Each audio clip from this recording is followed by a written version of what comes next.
itu ketika dalam rumah tangga itu ada pihak-pihak yang tidak suka, sedangkan memang dalam rumah tangga itu tidak ada masalah yang terlalu besar gitu ya. Ini Ya. hanya kebencian saja atau ketidaksukaan saja dari pihak lain, termasuk dari mertua. Apakah itu dari orang tua istri, terutama dari orang tua suami gitu ya.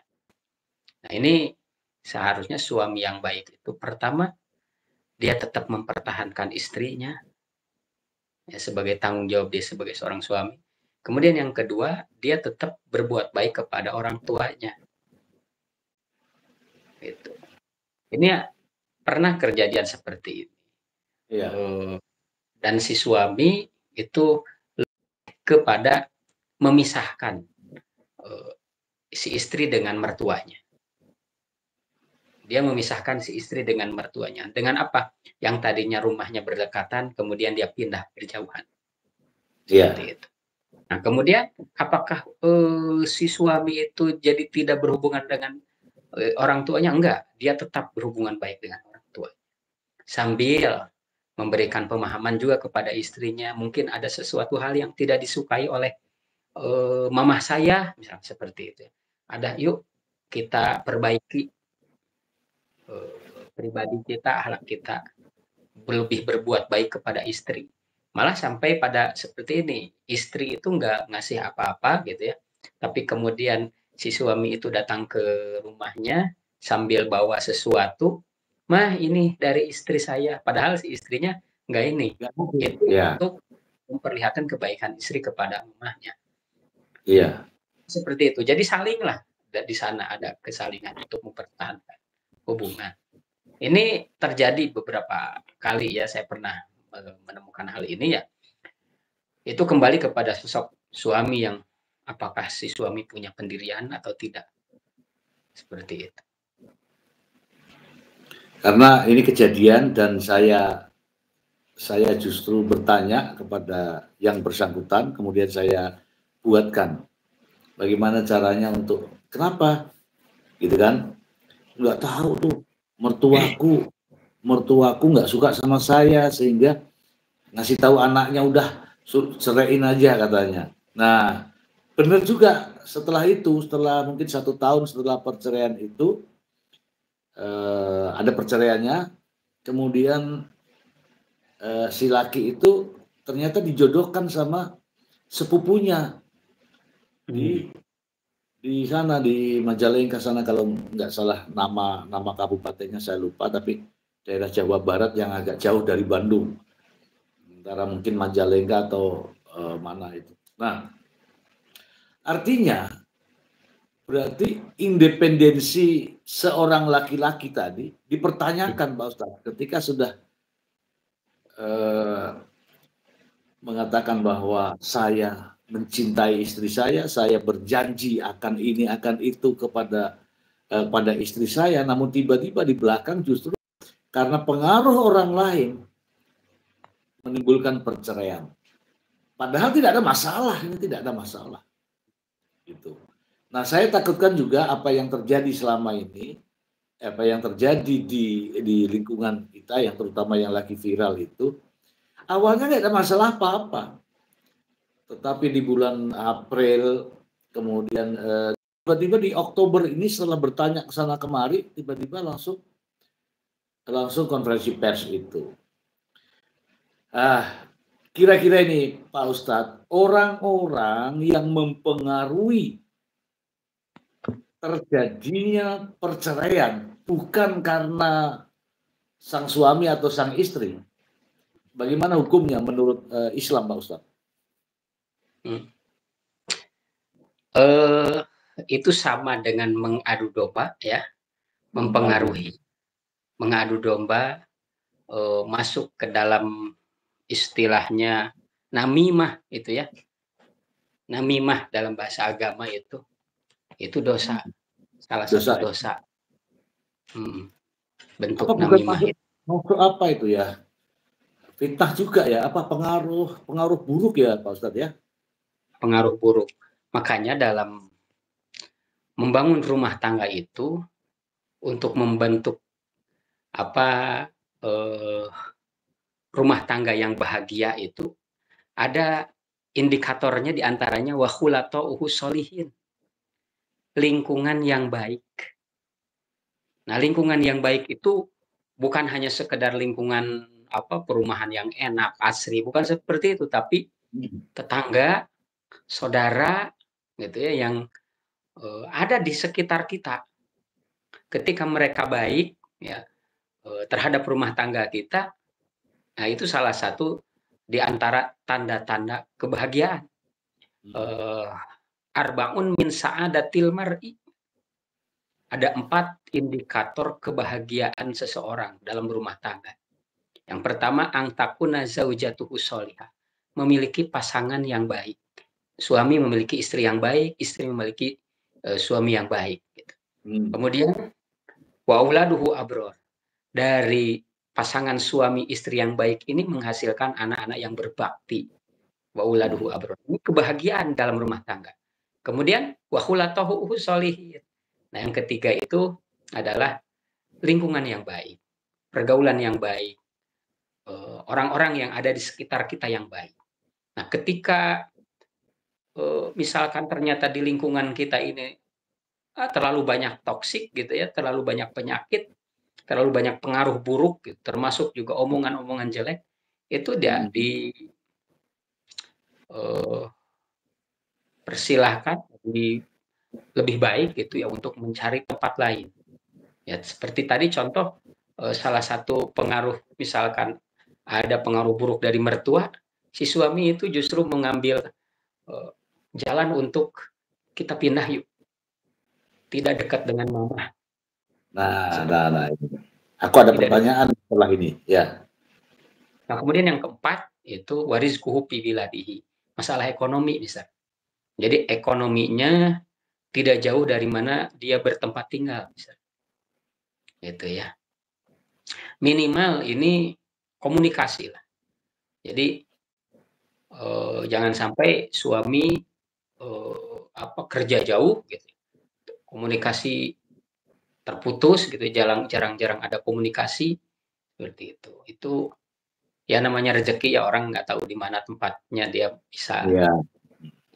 Salah satu bentuk kebahagiaan yang terakhir itu kalau mau paripurna itu kebahagiaan ya, warizquhu fi biladihi, rezekinya tidak jauh dari tempat tinggalnya. Nah, seperti itu. Itu ada 4 itu. Baik. Nanti aku takut pertanyaan ini saya mau kembangkan, tapi mungkin bisa jadi juga Pak Ustadz itu. Kira-kira ini kalau sudah jadi istri, ini suami, ini istri. Ada kalau orang tua atau mertua mempengaruhi, orang tua lah katakanlah mempengaruhi. Ini kalau tidak dijalankan ini perintah orang tua, kalau dijalankan ini istri gua, gitu kan. Kira-kira ini pilih yang mana Pak Ustadz? Katanya ini kalau nggak dijalankan perintah orang tua durhaka, tapi kalau mau dijalankan, nah ini istri gua nih, gimana nih Pak Ustadz?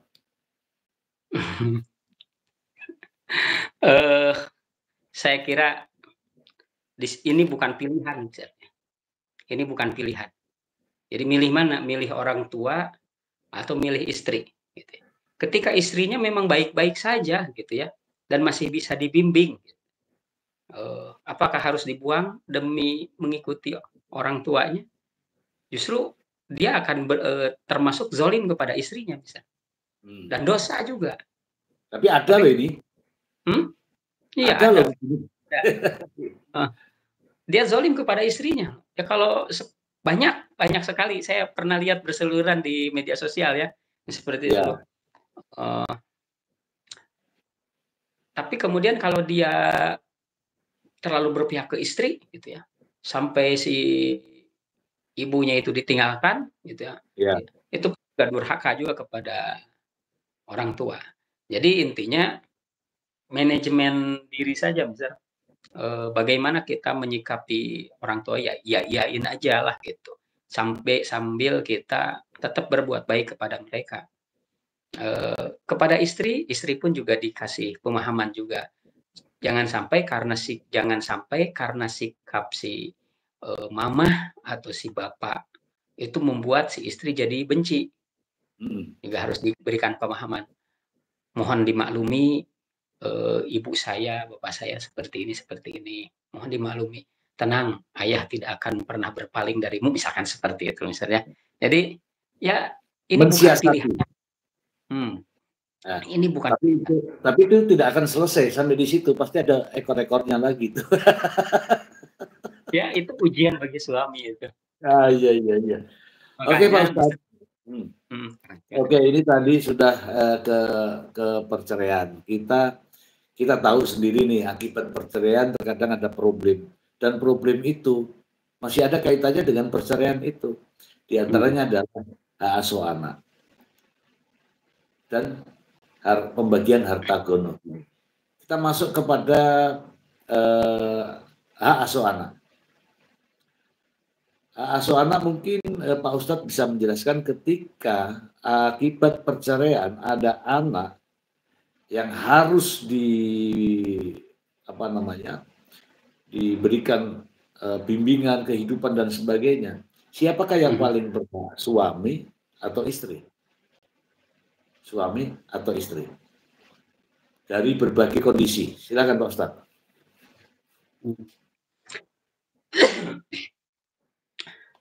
Sebagaimana yang pernah kemarin kita sedikit ulas ya, kaitan dengan hak asuh anak. Jika memang si anak ini masih belum tamyiz gitu ya, maka hak asuh anak itu jatuh kepada sang ibu. Tamyiznya itu kalau menurut kemarin kompilasi hukum Islamnya itu 12 tahun misal ya, 12 tahun. Nah, kalau yang lain lagi para ulama di dalam fikih itu ada yang menyatakan juga 7 tahun itu bisa jadi sudah tamyiz ya, sudah mumayyiz. Artinya si anak belum mampu memutuskan mana yang baik untuk dirinya seperti itu. Tapi kalau sudah 12 tahun dia sudah diberikan pilihan di sana, bisa memilih mau ikut kemana. Nah, jika memang misalkan anaknya itu masih kecil, belum tamyiz, tapi kemudian diiming-imingi oleh sang bapak dengan berbagai macam kesenangan, mainan atau apalah gitu ya, sehingga dia sayang kepada si ayahnya. Ini kan bahasanya tidak diberikan pilihan. Jadi kalau sudah usia tamyiz, baru dia bisa diberikan pilihan.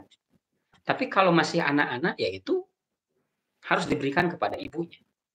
Walaupun sang anak itu sangat erat sekali dengan bapaknya karena banyak mainan itu. Untuk apa diberikan kepada ibu? Anak itu masih memerlukan kasih sayang ibu, sentuhan ibu, seperti itu. Makanya kenapa madrasatul ula, disebutkan ibu itu adalah madrasah pertama bagi anak-anaknya. Madrasah sekolah pertama bagi anak-anaknya. Yang utama itu bukan sekolah 1 tambah 1, 2, 1 kali 1, bukan itu. Ya, madrasah sekolah di sana adalah madrasah sekolah kasih sayang. Jadi masih sangat Islam itu memandang ketika anak belum tamyiz, maka kebutuhan yang sangat gitu ya, sangat dibutuhkan oleh anak itu adalah kasih sayang ibu. Oke. Ini kita langsung saja kaitannya dengan Mbak Imbong dan Paula Verhoeven. Anaknya masih di bawah 5 tahun, 2 anaknya masih balita. Balita itu bawah 5 tahun, artinya belum mumajid, ya kan? Belum bisa menentukan mana baik, mana yang tidak baik. Ini dalam kondisi normal nih, Pak Ustadz. Dalam kondisi normal tidak ada persoalan apapun dan memutuskan untuk bercerai. dalam kondisi normal ini, menurut Pak Ustadz, karena ini ada aturannya di kompilasi hukum Islam, menurut Pak Ustadz, dalam kondisi normal jatuhnya kepada siapa? Jatuh kepada ibunya. Oke, pada ibunya. Artinya, ini berarti ada pedomannya ada, kitabnya ada. Kompilasi hukum Islam juga memberikan petunjuk jelas bagi hakim juga untuk menentukan, untuk memutuskan. Artinya, ketika dalam kondisi normal, tidak ada masalah apapun yang bisa di ini, kemudian tiba-tiba hakim menjatuhkan di luar, tidak menggunakan hukum Islam, tetapi menggunakan tidak menggunakan kompilasi hukum Islam, tidak menggunakan undang-undang tentang perlindungan anak, undang-undang tentang perkawinan, kan semua mengatur di situ tuh. Dalam kondisi normal, tiba-tiba hakim memutuskan bahwa dok ya, asuh ke ayahnya. Kira-kira apakah hakim ini tidak melanggar hukum kompilasi hukum Islam, tidak melanggar peraturan perundang-undangan terkait dengan perlindungan anak, juga melanggar undang-undang perkawinan. Ini lebih dalam nih Pak Ustadz. Nggak apa-apa Pak Ustadz. Pak Ustadz tes aja gitu. Silakan Pak Ustadz.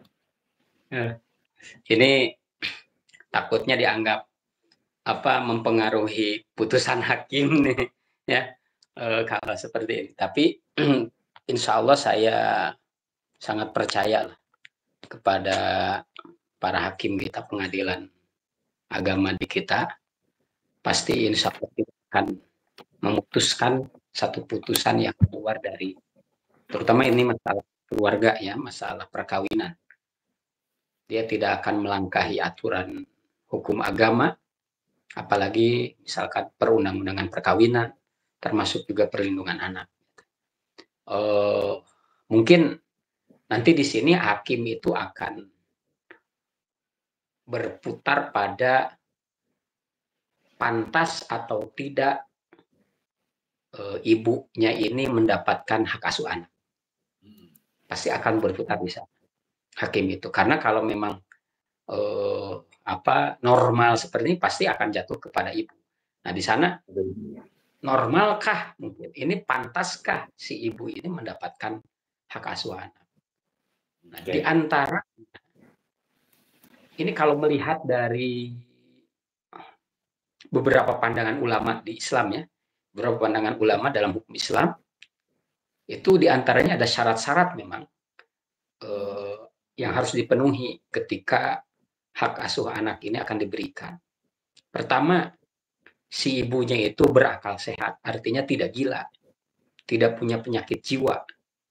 Kemudian yang kedua, kalau dalam fikih itu merdeka gitu ya, bukan budak, bukan hamba sahaya. Yeah. Nah, tentu kalau sekarang ini nggak ada ya. Kemudian yang ketiga itu muslimah. Jadi kalau anaknya muslim ya harus dipegang oleh ibunya yang muslimah. Tapi kalau misalkan ketika perceraian terjadi ternyata si ibu ini mohon maaf gitu ya, beralih agama menjadi bukan muslim gitu ya, itu ke bapaknya itu pilihannya. Tapi kalau ibunya muslimah itu hak asuh anak. Ya, yang ketiga itu seorang muslimah ketika anaknya itu muslim. Kemudian yang keempat, dia punya sifat ifah. Ifah itu menjaga kehormatan dirinya. Si ibunya memang punya sikap terhormat lah, menjaga kehormatan dia. Ya kalau misalkan ibunya itu tidak menjaga kehormatan, biasa dia suka clubbing, biasa dia suka ke diskotik misalkan, ya tentu hakim itu punya pertimbangan, nggak mau dong dikasih ke si ibunya yang punya sifat seperti itu. Kemudian yang kelima itu amanah, dapat dipercaya. Dapat dipercaya ini ya bisa jadi dari para saksi ya yang ini kan gitu ya, bahwa ibunya ini berperilaku baik, gitu, amanah. Gitu. Kemudian juga dari track record-nya, dia tidak pernah track record ya. Track record-nya dalam pengasuhan anak sebelum dia masuk dalam pengadilan perceraian itu tidak pernah ada masalah. Misalkan anaknya diterlantarkan, tidak dikasih makan atau apa gitu ya. Perhatian lah gitu ya. Perhatian terhadap anaknya ketika dalam asuhan ibunya. Itu dari track record-nya bisa dilihat amanah atau tidak. Kemudian yang kelima itu dia memiliki tempat tinggal. Dia memiliki tempat tinggal. Ya tentu hakim nggak akan mau kalau misalkan ngasih anak itu ke orang yang memang ya secara ekonomi belum ini ya seperti itu, tempat tinggalnya nggak punya, itu pasti nggak akan dikasih. Kemudian yang terakhir ini belum menikah lagi dengan laki-laki yang lain, seperti itu. Itu pertimbangan yang dalam apa ya beberapa ulama fikih itu diantaranya seperti itu pertimbangan. Baik Pak Ustadz, ada tadi sudah disebutkan Pak Ustadz, ini untuk mendapatkan hak asuh anak itu kan dilihat dari pantas atau tidak. Langsung to the point aja. Kalau Paula Verhoeven dengan anak-anaknya ini pantas atau tidak untuk mendapatkan hak asuh anak, Pak Ustadz? Gimana, Mister? Perusahaan terputus? Ini kan persoalan Mbak Imbong dan Paula Verhoeven. Tuntutan hak asuh anak ke Mbak Imbong. Hakim nih, ini kita ini dengan kalimat pantas atau tidak orang tua itu atau ibu itu mendapatkan hak asuh anak. Nah, menurut Pak Ustadz, kalau Paula Verhoeven kira-kira pendapatnya Pak Ustadz? Saya pertama nggak tahu ya, nggak kenal, tapi kalau melihat dari awal dia melakukan perubahan dalam hidupnya ya, dari awal kemudian sampai saat ini dia bergaul dengan siapa, sepertinya baik ya, baik pergaulannya dengan komunitas-komunitas yang baik gitu kan, bukan bergaul dengan orang-orang yang tidak baik, dengan pengajian, dengan komunitas hijrah seperti itu. Nah itu ada dorongan ya dari diri seorang ibu Paula gitu ya untuk melakukan perubahan-perubahan yang baik dalam beragama gitu. Itu mungkin saya tidak terlalu bisa menilai ya kaitan dengan sosok. Gitu.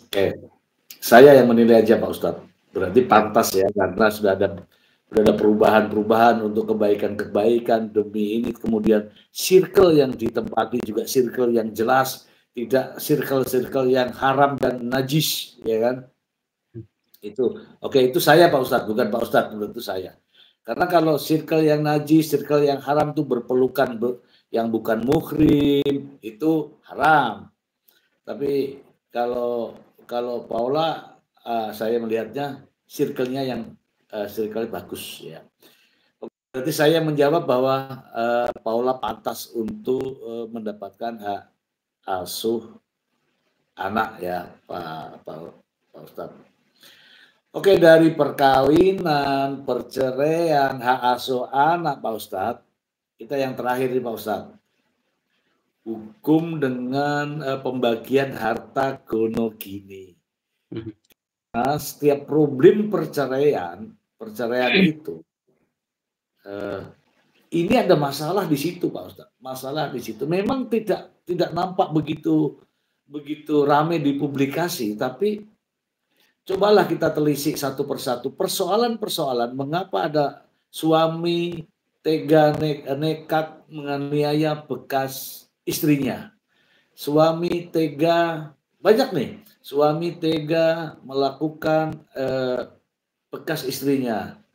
Setelah dirunut-runut saya tanya-tanya apa masalahnya. Ternyata hal ihwal subab musababnya ada persoalan terkait dengan hak pembagian harta gonogi. Nah, menurut Islam nih Pak Ustadz, pembagian harta gonogini setelah suami istri bercerai seperti apa Pak Ustadz? Menurut Islam Pak Ustadz, monggo. Secara khusus harta gonogini ini adalah sesuatu yang baru, Mister, dalam Islam, Ya. dalam literatur Islam itu bisa jadi sangat sulit ditemukan kaitan dengan harta gonogini. Tapi Ya. di Indonesia ini ya para ulama ini justru para ulama di Indonesia luar biasa gitu ya, menggali hukum kaitan dengan harta gonogini ini. Itu al-adah muhakamah. Jadi ini kebiasaan di kita. Dalam hukum Islam itu kebiasaan, adat itu bisa menjadi hukum, gitu ya, bisa menjadi hukum. Ya. Nah, tapi harta gonogini ini bisa disebut dalam fikih itu syirkah ya, sebutnya itu syirkah. Nah, syirkah